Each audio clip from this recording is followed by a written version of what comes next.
This place wants you dead. It does not like us in the wintertime. You got to get zen with the environment that you're in, and it doesn't matter, if it's Arctic or jungle or what have you. You have to understand where you are. Being pushed all the way to the edge and then figuring out what you can handle. And this schoolhouse definitely does that.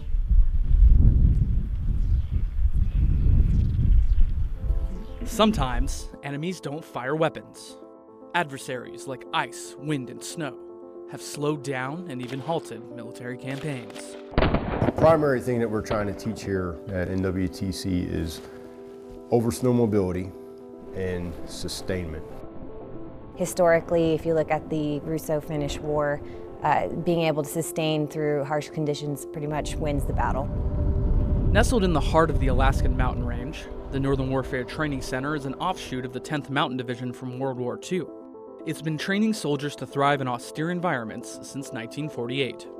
You have to understand the environment that you're going into, and that applies whether it be Arctic or jungle, desert, whatever the case may be. You have to understand where it is you are, and you have to understand its peculiarities and the special skill sets that are required to go into that environment and be successful.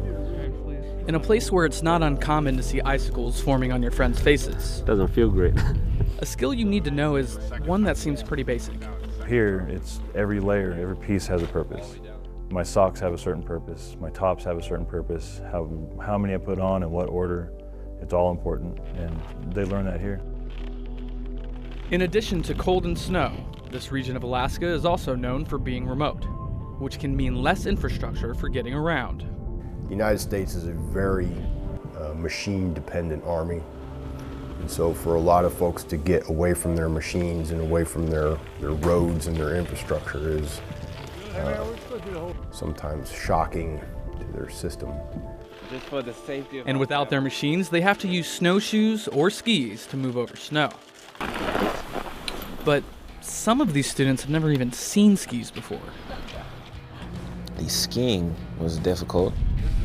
I was never a skier. No, never touched skis. I didn't fall coming down that one though. Glad about that. It's not like snowshoeing. It's like, okay, I've rocked with snowshoes before, and then boom, skis. Spread them out more, man. We basically give you your introductory ski courses that you would get at a resort or something. It's the baby steps. This is how you stand, this is how you walk, this is how you go downhill, this is how you stop. Once I got on the skis and fell a bajillion times, it just makes you want to keep getting better. You get back up and you go back down the hill and you go back up the hill. Even being able to use snowshoes is important, but skiing adds speed to the element and stealth show. Getting dressed and moving around will only get you so far. Eventually, you have to sleep and eat and... I pooped in a box for 6 days. Yes. They learn to set up a patrol base using 10-man tents and Arctic stoves, which is about 200 pounds of gear they'll pull on a sled called an Accio. And then we also teach them how to bivouac, how to live out here in this. And they have a 6-day field problem where they're out there in it. They don't come back to the building. And for some of them, it's a significant emotional event for them. That's a pretty accurate statement. That was one of the design concepts that we came up with when we did this, is to keep the students outside as much as possible.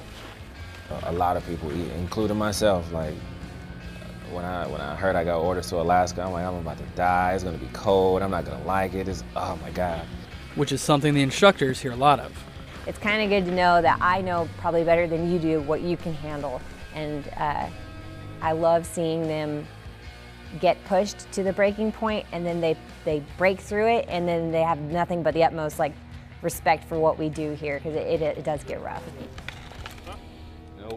I learned a lot, because I had no idea that the Army is training to rappel down mountains, be in this type of weather, and that puts the future of the Army in perspective. Like, we might be fighting people in this kind of weather, having to do this kind of training. You don't ever want to forget the things took you so long to learn. It'd be a huge mistake on our part. When people think of this school, if there was one word that you wanted people to think of, what would it be? Essential. essential. It'd be one word descriptor, absolutely essential.